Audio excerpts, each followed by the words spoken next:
باللہ من الشیطان الرجیم بسم اللہ الرحمن الرحیم اللہم صلی علی سیدنا و مولانا محمد معدن الجود والکرم وآلہ وبارک وسلم۔ السلام علیکم ناظرین، آپ دیکھ رہے ہیں زین ایڈورٹائزمنٹ اور میں ہوں آپ کا ہوسٹ سید زین گیلانی۔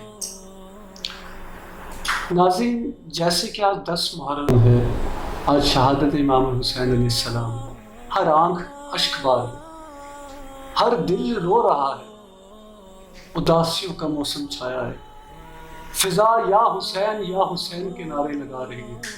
وہ حسین کون حسین؟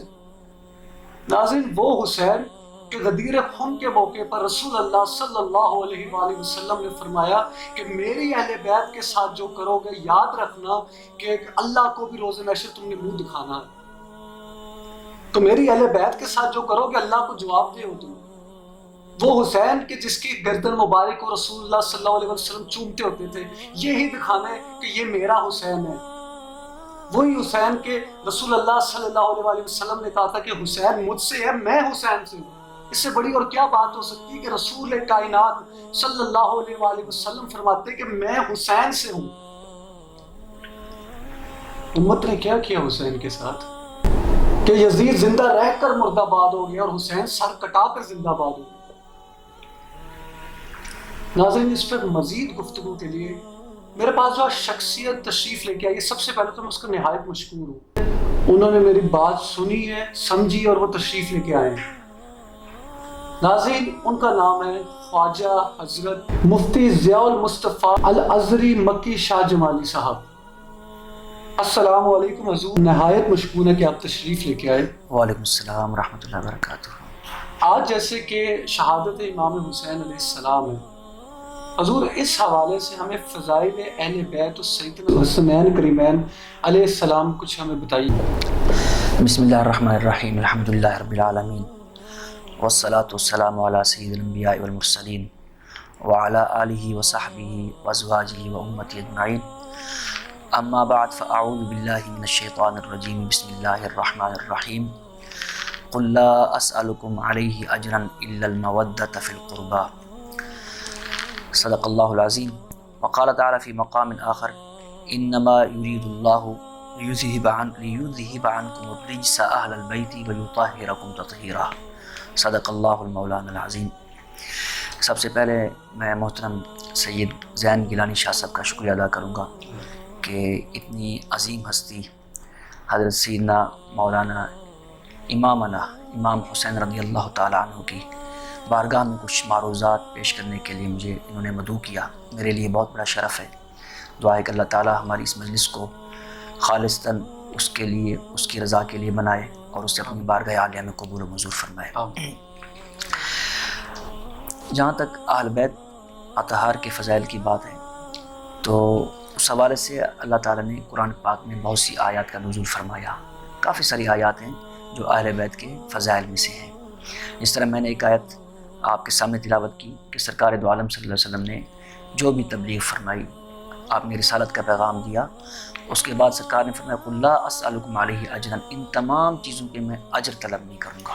اللہ، تمام انبیاء کرام پیچھے آئے ہیں، ان کے اگر آپ قرآن پاک میں ان کے کچھ واقعات پڑھیں تو اس میں یہ فرماتے ہیں ان اجر الا علی اللہ، وہ بھی فرماتے ہیں میرا اجر جو ہے وہ اللہ کے پاس ہے، میں صرف دین کی تبلیغ کے لیے آیا ہوں، آپ سے کچھ مانگنے نہیں آیا۔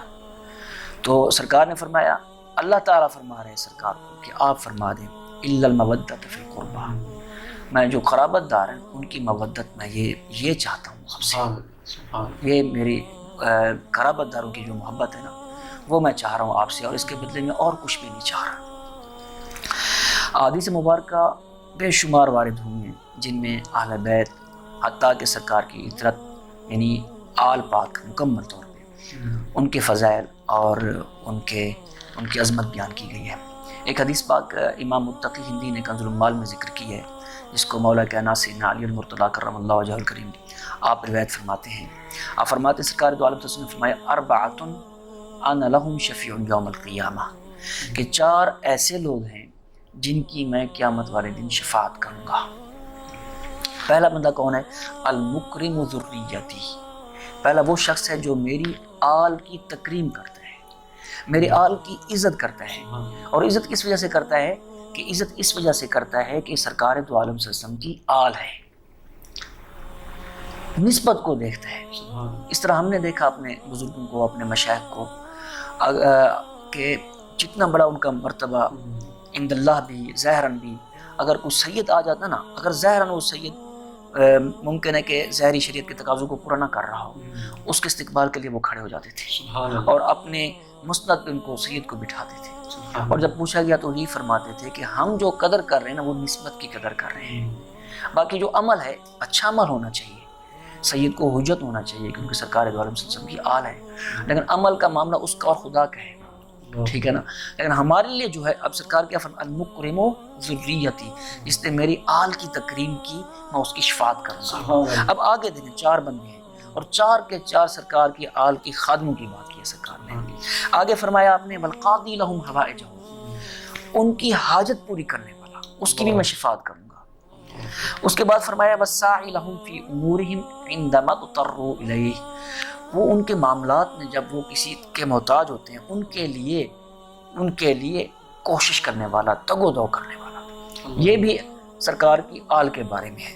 آخر میں المحب لہم بقلبہ ولسانہ، آخری شخص وہ ہے جو میری آل کے ساتھ دل و جان سے محبت کرتا ہے، یعنی یہ نہیں کہ ظاہری دکھاوا ہے بلکہ دل سے محبت کرتا ہے، دل سے ان کی تکریم کرتا ہے۔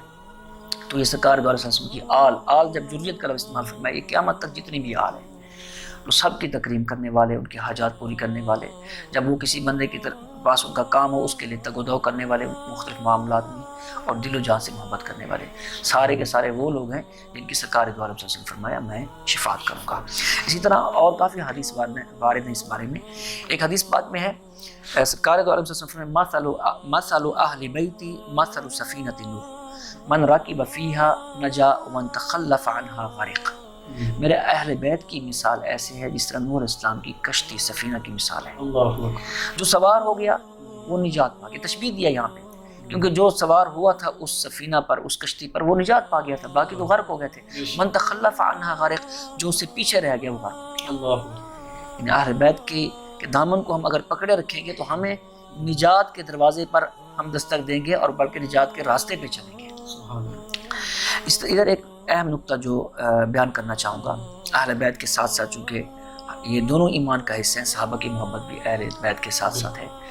سرکار دو عالم صلی اللہ علیہ وسلم نے جب صحابہ کرام کی فضیلت کے بارے میں فرمایا، مختلف احادیث ہیں، ایک حدیث ہے جس کا مفہوم ہے فرمایا صحابی کا نجوم بأیہم اقتدیتم اہتدیتم، میرے صحابہ کی مثال ایسے ہے جیسے ستاروں کی مثال ہوتی ہے، ان میں سے کسی ایک کی بھی پیروی کرو گے تو ہدایت پا جاؤ گے، کیونکہ ستاروں سے لوگ راستہ دیکھتے تھے۔ اب اگر ان دونوں حدیثوں کو جو میں نے ذکر کیا، ایک اہل بیت کی محبت میں اور ایک صحابہ کی محبت میں، اگر ان کو ہم ملا کے دیکھیں، پڑھیں اور غور و فکر کریں اور اس کا نتیجہ نکالیں تو آپ دیکھیں گے کہ جب بھی بندہ کوئی منزل تک جاتا ہے نا، منزل تک پہنچنے کے لیے 2 چیزیں بیسک ہوتی ہیں، ایک راستہ دکھانے والا، دوسرا آپ کی سواری۔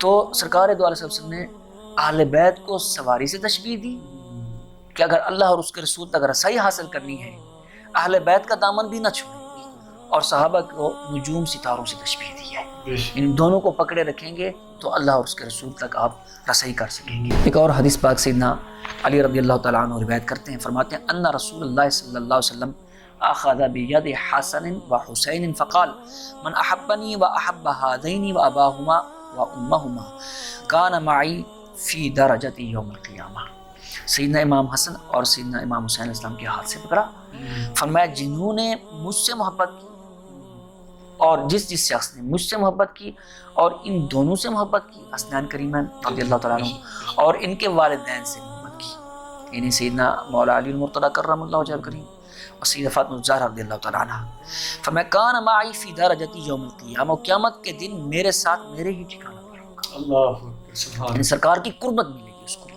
یہ ہے محبت ان کی۔ ایک اور حدیث پاک میں سیدنا ابو ہریرہ رضی اللہ تعالیٰ نے فرمایا، وہ روایت کرتے ہیں، فرماتے ہیں قال رسول اللہ صلی اللہ علیہ وسلم من احب الحسن والحسین فقد احبنی، جس نے امام حسن اور سیدنا امام حسین سے محبت کی اس نے مجھ سے محبت کی۔ سرکار دو علیہ وسلم نے ان کی محبت کو اپنی محبت قرار دیا، فرمایا من ابغضہما فقد ابغضنی، اور جس نے ان دونوں سے بغض رکھا اس نے میری ذات سے بغض رکھا، یعنی ان کی محبت کو اپنی محبت بنا دیا اور ان کے بغض کو ان سے عداوت کو، ان سے نفرت کو اپنی نفرت فرما دیا۔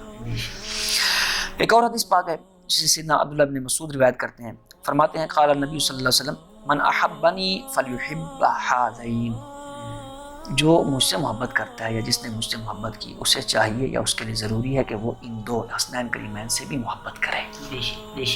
اب یہاں پہ فرما رہے ہیں، حکم دیا جا رہا ہے کہ ان سے بھی محبت کریں۔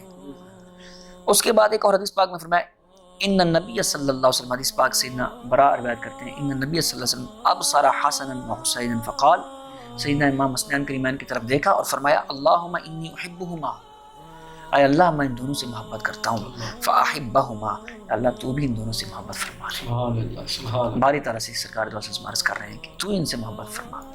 ایک اور حدیث پاک ہے قال رسول اللہ صلی اللہ علیہ وسلم، اس کو امام ترمذی نے روایت کیا، ابن ماجہ نے بھی روایت کیا، الحسن والحسین سیدا شباب اہل الجنہ، امام حسن اور امام حسین جو جنت کے نوجوان ہیں ان کے سردار ہیں، تو ہم کیوں نہ ان سے محبت کریں، جو ہمارے بھی سردار ہیں، جنت کے نوجوانوں کے سردار ہیں، تو ہم ان سے محبت کرتے ہیں۔ اور اللہ سے یہ دعا ہے کہ قیامت تک اللہ تعالیٰ ہمارے دل میں ایسی ہستیوں کی محبت قائم رکھے۔ جی بہت شکریہ۔ سبحان اللہ، سبحان اللہ، بہت ہی خوبصورت حدیث مبارکہ اور اتنا اچھے طریقے سے بیان کیا۔ یقین جانے ناظرین، ان کی آواز سن کر اور ان کا بیان سن کر کوئی بھی ہو، یہ ان میں خاصیت ہے کہ جب بھی یہ بیان کرتے ہیں ان کے الفاظ اگلے کے دل میں محفوظ ہو جاتے ہیں، اور جب وہ جو آواز سنتا ہے، جو بیان سنتا ہے، وہ یقین کرے وہ دل میں جب سکون ملتا ہے وہ خود بولتا ہے سبحان اللہ، سبحان اللہ۔ بہت خوبصورت بیان کیا۔ ناظرین، شہادت امام حسین علیہ السلام اگر ہم پیچھے سے آئے، شروع سے دیکھیں تو مولا علی علیہ السلام نے بھی اپنی خلافت میں بہت تکلیفیں دیکھی ہیں۔ یقین کرے مجھے وہ یاد آ گیا کہ آپ نے جب طلحہ کی وہ لاش دیکھی تو ان کو صاف کر کے رونے لگ پڑے، حالانکہ مخالف سمت میں آئے تھے لڑنے، لیکن رونے لگ پڑے یہ مولا علی، وہ مولا علی جس نے 8 سال کی عمر میں اسلام قبول کیا اور اب بیچارہ بوڑھا ہو گیا، اور اس نے کتنے ظلم دیکھے، امت نے کتنا ظلم دیا کہ مدینے سے دور کو کوفہ جا کے ادھر کنویں میں بیٹھ کے رویا کرتے تھے۔ اور پھر جب حسین علیہ السلام کی باری تو انہوں نے کہا کہ میں حسین ہوں، مجھے پہچانو کہ میں حسین ہوں، نبی کا نواسہ ہوں، محمد صلی اللہ علیہ وآلہ وسلم کا نواسہ ہوں، ہمارے گھر پر قرآن اترا، ہمارے قبیلے سے نبی چنا گیا، ارے میں ان کا صاحبزادہ ہوں، ان کا نواسہ ہوں۔ دیکھ سنا رسول اللہ سے، تم نے سنا نہیں کہ رسول اللہ صلی اللہ علیہ وسلم نے فرمایا کہ جو حسین سے لڑے گا وہ مجھ سے لڑے گا، جو حسین سے محبت کرے گا وہ مجھ سے محبت کرے گا۔ ناظرین، اس پہ مزید جانتے ہیں مفتی صاحب سے۔ جی حضور قبلہ اس کے بارے میں کچھ روشنی ڈالیے۔ اصل میں ایسا ہے، کسی چیز کی جب کوئی عظمت ہوتی ہے نا، یا اس کی ذات کی بنا پہ ہوتی ہے یا اس کی نسبت کی بنا پہ ہوتی ہے۔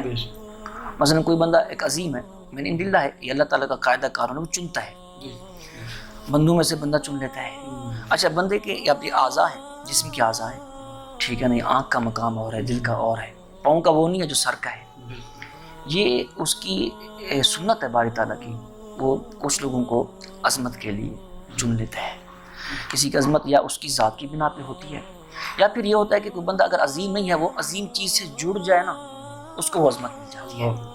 اب دیکھیں نا حجر اسود، اب ہم بیسیکلی اس کو چونتے ہیں، وہ کچھ ٹکڑے ہیں پتھر مبارک ہیں، جب اس کو چونتے ہیں اس سے جڑا ہوا سارا پتھر چوما جاتا ہے۔ اللہ اکبر، اللہ اکبر۔ سیم اس کی مثال کیونکہ نسبت کا فیض ہوتا ہے۔ اگر ایک کپڑا ہے، اسٹف ہے، ہم فیکٹری سے لیتے ہیں، اس کو 2 ٹکڑے کر کے ایک کا غلاف بنا لیتے ہیں، دوسرے کا ہم کسی بھی ایسے عام مقصد کے لیے یا صاف کرنے والی ٹاکی بنا لیتے ہیں۔ اب جو غلاف ہوتا ہے نا، اس کو اسی کپڑے کو، ایک ہی کپڑے سے، وہ ٹکڑے ہوا کپڑا ہے، غلاف کے کپڑے کو ہم چنتے ہیں، اور جو ٹاکی والے کو ادھر پھینک رہے، ادھر پھینک رہے، ادھر پھینک رہے۔ تو سیدنا امام صلی اللہ علیہ وسلم کی خاصیت میں پہلی ایک چیز ذہن میں رکھنی چاہیے کہ آپ کی ذاتی فضیلت ہے، اللہ تعالیٰ نے جو آپ کو چنا ہے، اللہ اکبر، اللہ، آپ کا نام بھی اوپر سے نازل ہوا ہے، سبحان اللہ۔ اور آپ کے فضائل میں جس طرح میں نے چند چیزیں بیان کی ہیں، تو کافی چیزیں اس طرح سرکار دو عالم صلی اللہ علیہ وسلم کی حدیث پاک سے وارد ہیں، پیچھے میں اس کو بیان کر چکا ہوں، مزید اس پہ میں نہیں آنا چاہ رہا۔ آپ کی ذاتی فضیلت ہے، جب خود عظمت والی چیز ہے تو آپ کی شہادت بھی عظمت والی ہو جائے گی۔ اللہ اکبر۔ دوسری چیز پھر آپ کی وہی دوسری چیز خود بھی عظمت والے ہیں، پھر جس ذات سے آپ کو نسبت ہے وہ امام الانبیاء ہے۔ مخلوق میں آپ سے افضل اور عظمت والی کوئی ذات ہی نہیں ہے سرکار پر بے شک بے شک۔ تو آپ نواسے رسول ہیں، ٹھیک ہے نا، یہ آپ کی خاصیت ہے شہادت کی، ٹھیک ہے نا۔ اور اس کے بعد یہ ہے کہ پھر اگر خاصیت میں دیکھیں کہ مشائخ فرماتے ہیں اس شہادت کو وہ اس کو سرکار سے نسبت کرتے ہیں۔ اللہ اکبر۔ کس وجہ سے؟ الحسین منی و انا من حسین، اور اس وجہ سے کہتے ہیں سرکار دو علیہ وسلم نے خواہش کا اظہار فرمایا کہ مولا میری خواہش ہے کہ میں اللہ کی راہ میں شہید ہوں، پھر زندہ ہوں، پھر شہید ہوں، پھر زندہ ہوں۔ تو آپ کی خواہش سیدنا امام حسین علیہ السلام میں پوری ہوئی، کیونکہ سرکار دو عالم صلی اللہ علیہ وسلم آپ کو اللہ تعالیٰ نے آپ سے وعدہ تھا کہ واللہ یعصمک من الناس، اور لوگوں کا وار، دشمن کا وار آپ پہ نہیں ہوگا، اللہ تعالیٰ آپ کو محفوظ رکھے گا۔ تو وہ آپ کی شہادت سیدنا امام حسین علیہ السلام کی صورت میں پوری ہوئی۔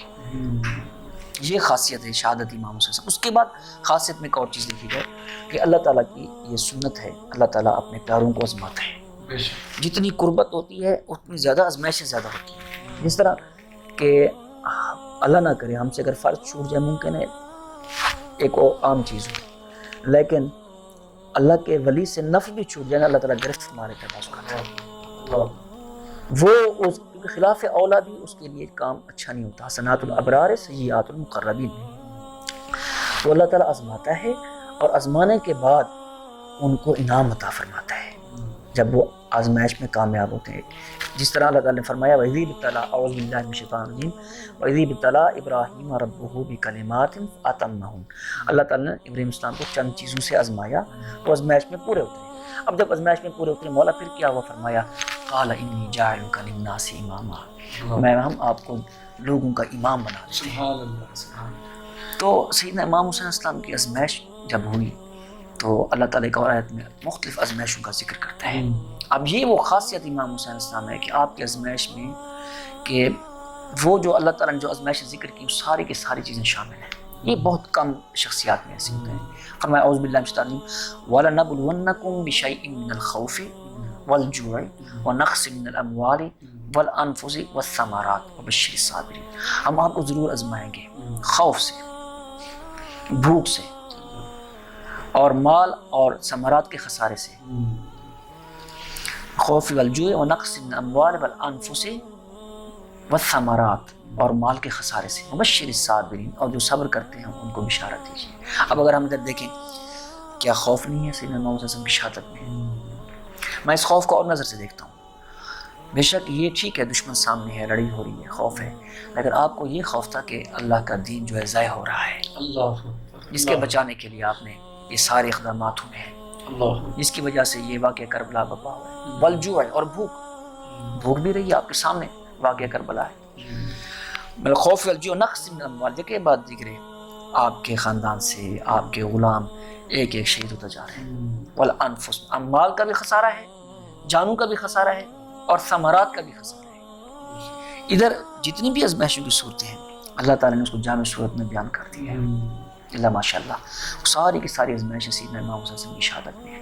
یہ خاصیت ہے کہ بہت بڑی آزمائش ہے، اتنی بڑی آزمائش شاید کہیں پہ ہو، کسی نہ کسی ہستی کو ملی ہو، یعنی یہ گنے چنے ہستیاں ہوتی ہیں جن کو یہ آزمائشیں ملتی ہیں۔ اور پھر آگے جو آپ کو شہید کرنے والے ہیں کون ہیں؟ آپ نے نانا جان کا کلمہ پڑھنے والے، اور آپ بار بار انہیں کہہ رہے ہیں کہ میں آپ کے نبی کا نواسا ہوں۔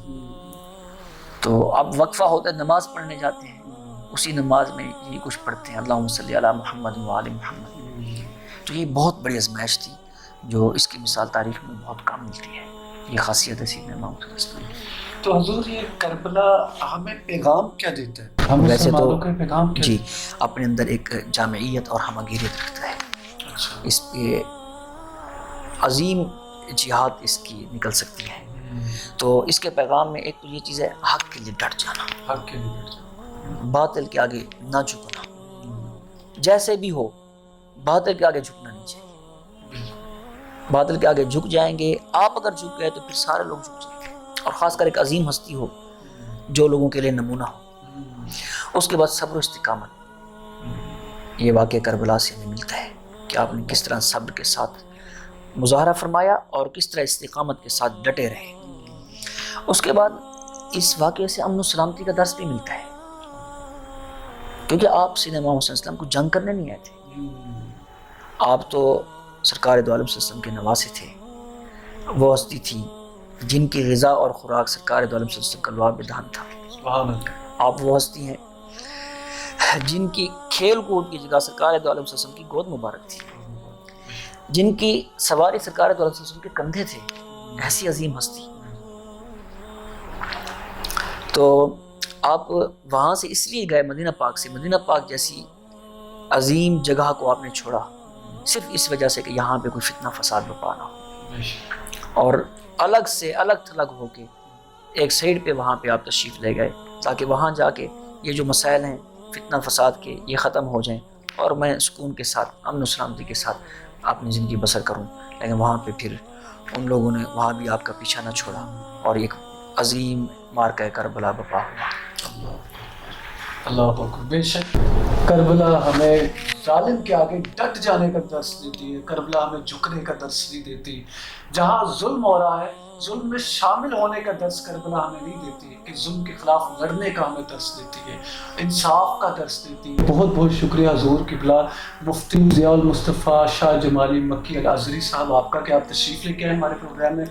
ناظرین، امید کرتا ہوں کہ ہمارے پروگرام سے محبت امن کا درس کیا ہوگا اور ایک سچے مستند علم کا درس دیا ہوگا، کیونکہ ناظرین یہ جو شخصیت میں نے آپ کے سامنے بٹھائی ہے ناظرین، یہ بہت ذمہ دار شخصیت ہے کہ ان کا قول، ان کی زبان سے نکلا ہوا ہر ایک لفظ، ہر ایک بات تمام علماء اکرام اس پہ متفق ہے۔ آپ کا دوبارہ سے بہت شکریہ کہ آپ تشریف لے اپنے میزبان کو دیجیے ناظرین اجازت، نئے مہمان کے ساتھ آپ کے ساتھ گفتگو ہوگی، تب تک کے لیے اپنا خیال رکھیے گا۔ اللہ حافظ۔